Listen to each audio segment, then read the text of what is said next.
నేడు AP deputy CM గా బాధ్యతలు స్వీకరించనున్న పవన్ కళ్యాణ్ ప్రభుత్వ ఉన్నత పాఠశాలలో వొకేషనల్ ఎడ్యుకేషన్ కోర్సులు, రాష్ట్రంలో గూడూరు రేణిగుంట మధ్య 3వ రైల్వే లైన్ నిర్మాణానికి కేంద్రం ఆమోదం,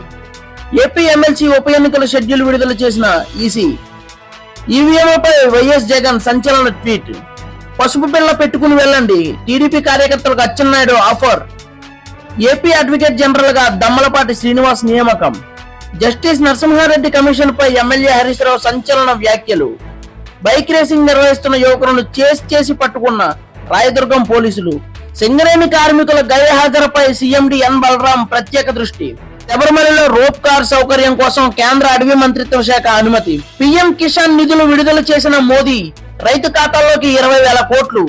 ఇక నుంచి భారత్ లో గూగుల్ జెమినీ యాప్, అమెరికా పౌరసత్వం సరైన ధృవీకరణ పత్రాలు లేని జీవిత భాగస్వామ్యులకు గ్రీన్ కార్డు హోదా సులభతరం చేయబోతుంది.